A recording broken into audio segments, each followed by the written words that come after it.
What would you do if you woke up one morning and saw the entire horizon moving toward you? Not clouds, not a sandstorm. People, thousands upon thousands of armed soldiers, stretching so far in every direction that you couldn't see where the army ended and the earth began. Their campfires at night looked like a fallen galaxy, a second sky burning beneath your feet. Their drums shook the ground so hard that water trembled inside clay pots on kitchen shelves, and you, standing on a wall older than your grandfather's grandfather, with a rusty spear in one hand and your entire life behind you, knew with absolute certainty that these people had not marched hundreds of miles to negotiate. They came to erase you, your city, your name, your memory, everything. Now here is the question that will haunt you for the rest of this video. What happens when an entire population, starving, bleeding, surrounded, outnumbered 10 to 1, decides that dying on their feet is better than living on their knees? What happens when they stop defending and start attacking? Because in the year 721, in a city called Toulouse, that is exactly what happened. And what followed was so brutal, so desperate, and so impossibly heroic that it altered the trajectory of Western civilization, because this battle did not happen in a vacuum. It happened at a moment when two completely different civilizations were on a collision course, and the point of impact was one city that had no business surviving what was coming. Early 8th century Europe was a wreck. The Roman Empire that had once held the continent together like an iron spine had been dead for centuries. What it left behind was chaos, fractured kingdoms, petty warlords fighting over scraps of territory, villages that changed rulers the way seasons change weather. There was no unity, no central authority, no organized resistance to anything. If you were a foreign power looking at Western Europe on a map, you saw a buffet, open, divided, practically begging to be consumed. Now turn your eyes south. Below the Pyrenees, that brutal mountain range that today separates Spain from France, an entirely different world existed. The Umayyad Caliphate had conquered nearly the entire Iberian Peninsula in a campaign so swift and so thorough that the old Visigothic kingdom that once ruled the region simply vanished from history. Gone. Not defeated in some long, grinding war, swallowed whole. City after city fell like dominoes. Resistance collapsed so quickly that within a handful of years, the entire peninsula answered to new rulers who governed from Cordoba, one of the wealthiest, most sophisticated, and most powerful cities on the planet. This was not some tribal raiding party that got lucky. This was a professional empire, organized, funded, disciplined. Their armies were battle-tested veterans who had fought across continents. Their logistics were advanced beyond anything Europe could match. Their commanders studied terrain with the precision of surgeons, and their confidence was not arrogance. It was earned. They had conquered everything they had ever reached for. So when the men in Cordoba unrolled their maps and looked north past those jagged mountain peaks into the green, undefended lands beyond, they did not see a challenge. They saw the next chapter in an expansion that had not yet found its limit. And the first page of that chapter was Aquitaine, a broad, sprawling, independent territory in what we now call southwestern France. Aquitaine was everything the Umayyad Empire was not. It was messy, decentralized, stubbornly local, and held together by tradition more than any king or government. Its people were a collection of free farmers, minor lords, village councils, and wandering hunters who agreed on almost nothing except one fundamental truth. They belonged to themselves. That identity, that fierce, irrational attachment to their own independence, was the only thing they shared, and it was about to be tested in ways none of them could have imagined.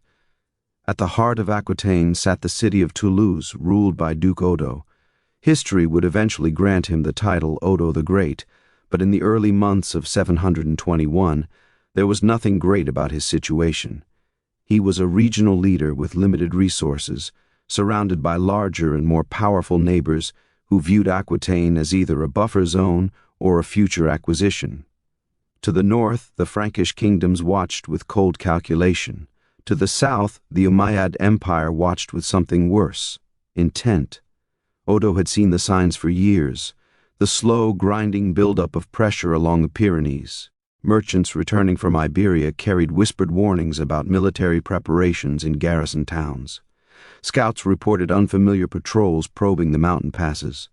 Travelers described supply depots being constructed far from any active conflict zone, positioned along routes that pointed in only one direction, north. Every signal, every rumor, every piece of intelligence told the same story. The empire was coming. The only question was when.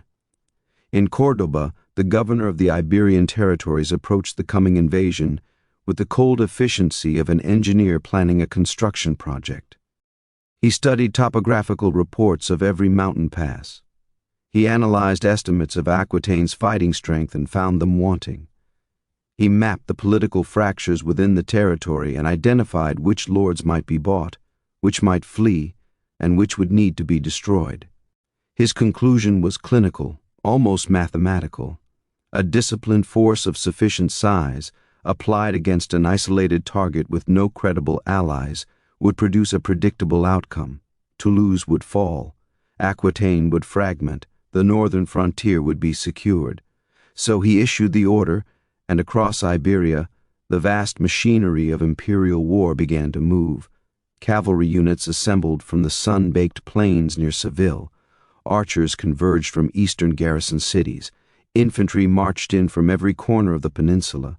Column after column of men hardened by years of relentless campaigning blacksmiths worked through the nights until their arms burned, hammers ringing against glowing metal, sparks cascading into darkness like scattered embers. Quartermasters packed supplies with clinical precision. Dried dates, salted grain, water skins, medical instruments, replacement weapons, spare tack for thousands of horses. Every village along the southern approach roads felt the tremor of the assembling force. The ground itself seemed to vibrate with the weight of what was gathering. By early spring, the preparations were complete. An army of staggering size formed into marching columns along the valley roads leading toward the Pyrenees. Conservative estimates place the force at 30,000 soldiers. Some accounts suggest more. Horses stamped the packed earth with restless energy. Dust floated in the still air like smoke from an unseen fire. Imperial standards, white, green, and crimson, fluttered and snapped in the mountain wind. At the head of the column, the commander reviewed his final map one last time, tracing the route with the tip of his finger. North, through the passes, through the foothills, across the plains, to Toulouse, and then beyond.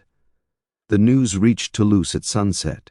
A single rider, half dead from days in the saddle, his horse staggering and foaming. He didn't need to deliver a speech. The look on his face said everything. The Umayyad army had crossed the mountain passes. It was advancing in force. It was not stopping. Odo received the report with outward stillness, but those standing near him saw the truth in his body, a tightening in his shoulders, a hardness settling behind his eyes, the faint tremor in his hands that he controlled by gripping the edge of the table until his knuckles whitened. For years he had shouted warnings into the wind. Now the wind had answered. He called his council at first light. The chamber held no panic, only the cold, terrible clarity of men who understood that history had just walked through their door and was not leaving. Maps covered the table. Reports were read aloud, debated, torn apart, and reassembled. Every southern approach told the same merciless story. The force heading toward them was too vast to meet in open battle and too disciplined to bleed with guerrilla raids. Toulouse had one option: absorb the blow, endure the siege, and pray that endurance alone would be enough. But Odo understood something deeper than tactics. Toulouse was not just a city, it was a symbol. If it stood, Aquitaine would rally. Lords who were hesitating would commit their men. Villages that were wavering would harden their resolve. But if Toulouse fell, nothing would stop the unraveling. No second army, no desperate alliance, no last-minute miracle would save Aquitaine from being erased the same way the Visigoths had been erased. The city had to hold. There was no alternative. So Odo sent the call out. Not an elegant proclamation carved into stone. A raw, urgent, almost primal demand that spread through the countryside like wildfire through dead brush. Every village heard it, every farm, every estate, every crossroads tavern. And the people answered. Men arrived in steady, unbroken streams. Farmers with soil still under their fingernails carrying weapons older than their children. Hunters with sharp eyes and old spears. Boys whose faces had never been touched by war, but whose pride would not let them hide while their world was burning. Fields were harvested weeks early, so that every grain could fill the city storehouses. Forges blazed day and night, melting down plowshares and horseshoes and kitchen implements to reshape them into swords, spearheads, and arrow points. Women carried stones up narrow staircases to the ramparts until their shoulders bled. They mended armor straps with fingers rubbed raw.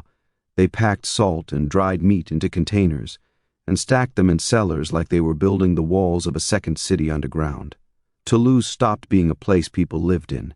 It became a living organism, every heartbeat synchronized, every breath drawn with shared purpose, every pair of hands working toward the same desperate goal. Odo moved through the streets without ceremony or fanfare. His presence alone was enough to pull sagging shoulders straighter. He checked the reinforced gates. He inspected the ancient Roman-era towers that still formed the backbone of the defenses. He watched soldiers drilling in courtyards until their formations moved with the precision of a single body. There was no time for perfection. Readiness would have to serve in its place. From the highest walls, he watched the countryside transform week by week. Roads emptied. Markets went silent.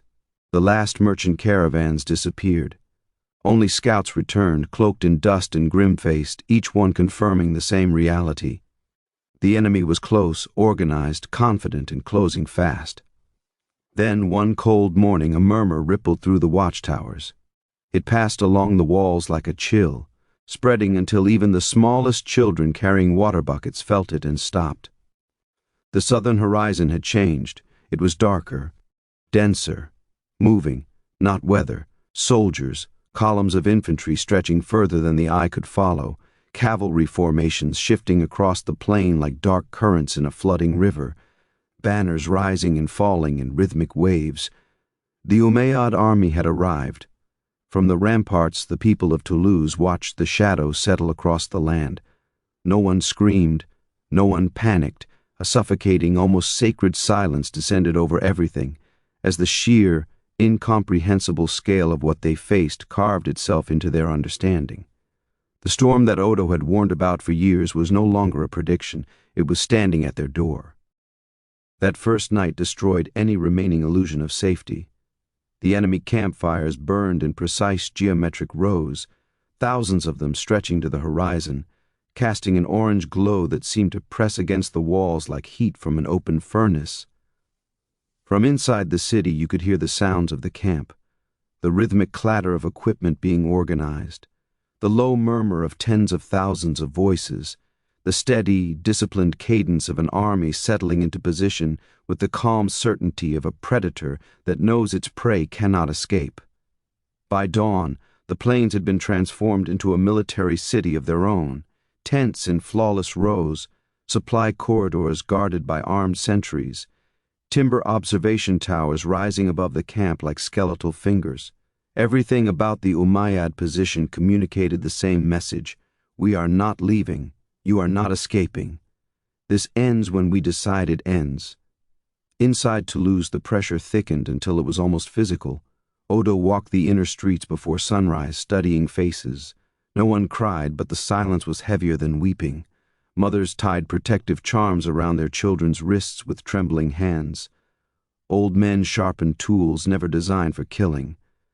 Life continued in a diminished, careful rhythm, as though the city had learned to breathe in shallow, cautious sips, afraid that breathing too deeply might attract the attention of the beast outside.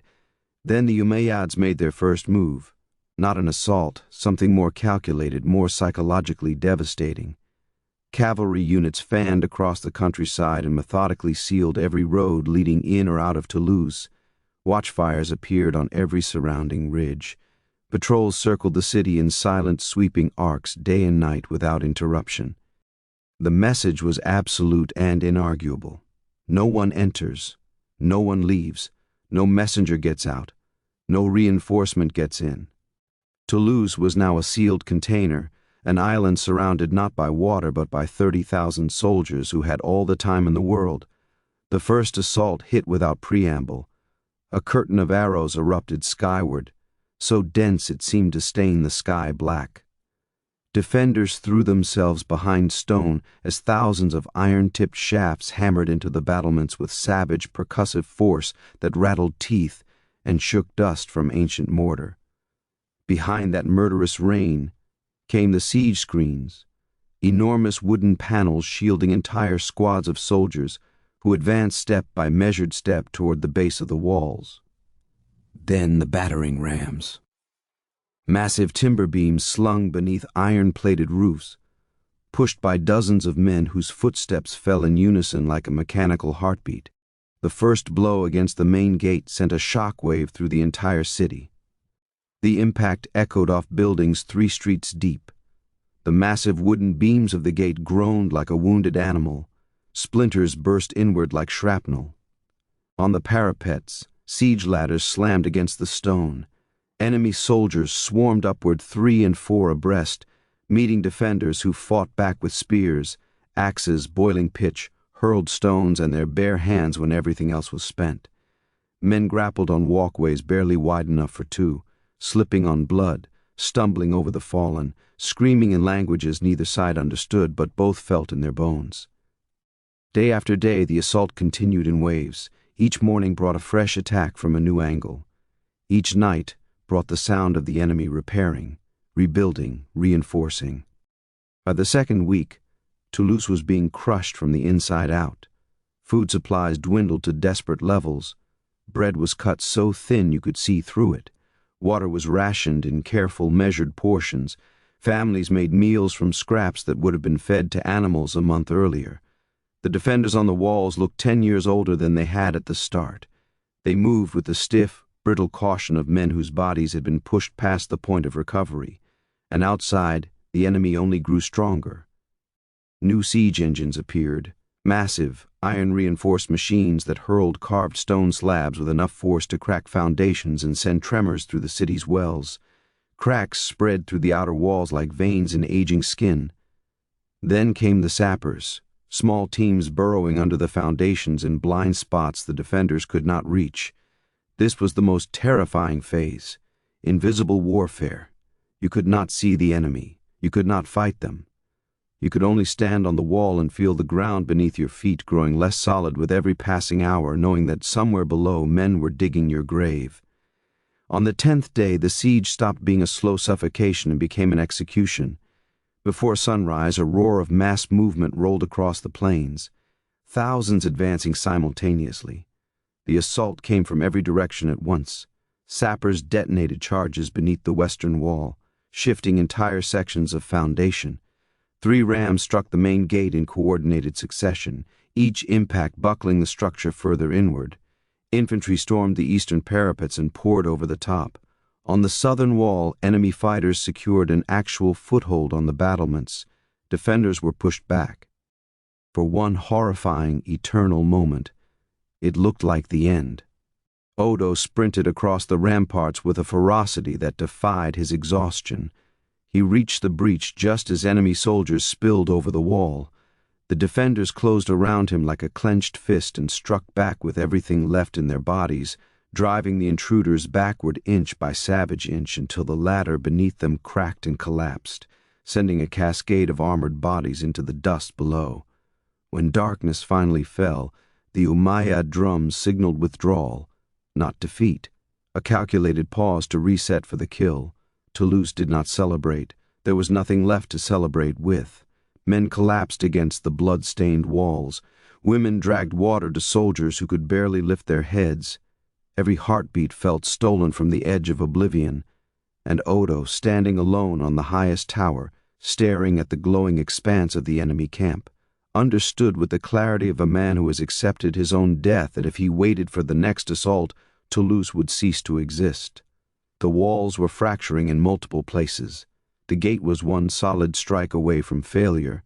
His people were starving, exhausted, and running on nothing but stubbornness and fumes. Waiting meant dying. So Odo chose the only option that no one, not his own people, not the enemy, not history itself, expected. He chose to attack. What nobody outside the walls knew was that Odo had been planning for this moment since before the siege began. Weeks earlier, he had positioned a separate mobile force in the countryside. Aquitanian fighters gathered in fragments, guided by messengers who moved through the night like ghosts. These were not elite soldiers. They were the same kind of men who defended the walls, farmers, hunters, tradesmen. But they had been kept hidden, kept rested, kept burning with a cold, patient fury, while they waited for the signal that would either save their city or mark its final chapter. Now, in the black silence before dawn, they assembled at last. Odo rode out through a concealed passage and joined them behind the northern ridgeline. He did not give a speech. He mounted his horse with slow, deliberate movements, letting every man see that whatever waited for them in the darkness ahead, he would meet it first. They understood. Inside the Umayyad camp, the final morning assault was being prepared with mechanical precision. Rams repaired, ladders inspected, fresh infantry formed in perfect ranks beneath fading stars. No one expected an attack from outside. Why would they? They had spent 10 days breaking Toulouse to its knees. The city was finished. Everyone knew it. Then the earth began to tremble, a rumble from the north. Faint at first, almost imagined. Then louder, closer. A vibration rising through the ground like the heartbeat of something enormous waking up. For one frozen, disbelieving moment, the entire camp hesitated.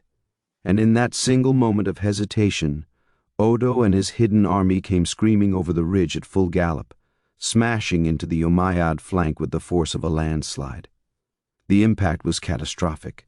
The sound alone was enough to shatter formations. Hooves thundering, iron clashing, men roaring in explosive, primal unison. The charge ripped through the camp like a blade through wet cloth. Tents collapsed. Supply wagons overturned.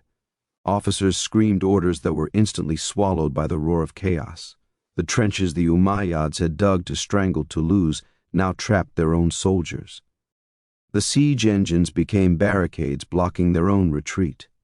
The rams that had nearly shattered the city's heart now stood as useless monuments in a camp that was tearing itself apart. From the walls, the defenders saw it. They saw their duke, the man who had stood beside them through every hellish day and sleepless night, carving into the heart of the army that had tried to kill them. And something inside the city ignited. The gates swung open. A strike force charged out and hit the disoriented Umayyad army from the front. Caught between two simultaneous waves of fury, the imperial formation did not bend. It did not crack. It detonated. Discipline evaporated. Command structures collapsed. Units that had operated with terrifying precision for 10 straight days dissolved into scattered groups of panicked men fighting not to win but to survive. What had been the most feared military force on the continent became a stampede of broken soldiers fleeing a disaster that had appeared from empty darkness. By midday, the plains outside Toulouse were a graveyard of ambition. Abandoned shields, splintered siege towers, shattered rams, burned supply wagons. The siege that had strangled the city for nearly 2 weeks had been annihilated in a single morning. Odo did not pursue far. He knew the victory was already absolute. When he rode back through the battered gates of Toulouse, the people did not cheer. They did not shout. They wept, silently, openly, without shame. Relief and exhaustion and the raw, overwhelming shock of still being alive poured out of them in waves that no force on earth could have contained. Odo dismounted slowly, his armor scarred and dented, his body trembling with a fatigue so deep it had become part of him. But when he looked at his people, when he saw those tear-streaked, dust-covered, unbroken faces staring back at him, he stood tall. Because what had happened did not belong to him. It belonged to all of them. Toulouse survived. Not because its walls were impenetrable. They cracked in a dozen places and nearly fell twice. Not because its weapons were superior. They were inferior in almost every category. Toulouse survived because an entire population, from the oldest elder to the youngest child carrying stones to the ramparts, made a single collective decision that no army and no empire had the right to make for them. They decided to stand, not because they believed they would win, but because surrender was something their bones simply would not allow. In the weeks and months that followed, the story of Toulouse spread across Western Europe like a shockwave that refused to fade.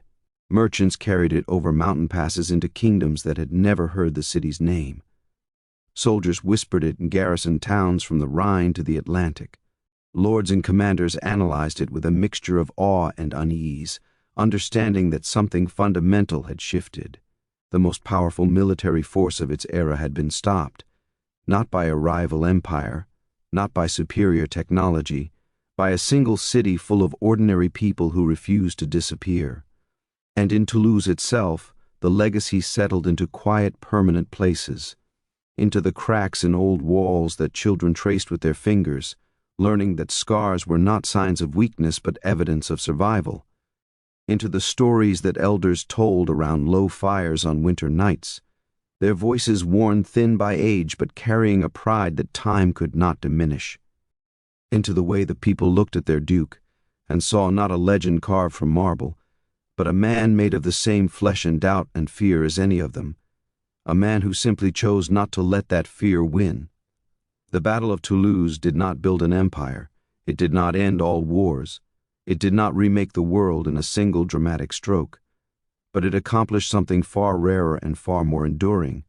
It proved that identity, the deep, shared conviction of who a people are and what they will never surrender, can outlast any army, outlast any empire, and outlast any century that tries to bury it.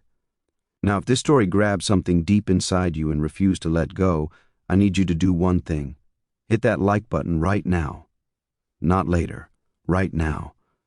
Then drop a comment and tell me which moment in this story made your blood run cold. Was it the moment the rams hit the gate? Was it the silence before the charge? Was it the sight of Odo riding over that ridge into 30,000 soldiers? I want to know. And if you are not subscribed yet, you are making a serious mistake, because stories like this one, the ones that history tried to forget but the truth refused to let die, that is exactly what this channel is built for. Subscribe, turn on notifications, and I will see you in the next one.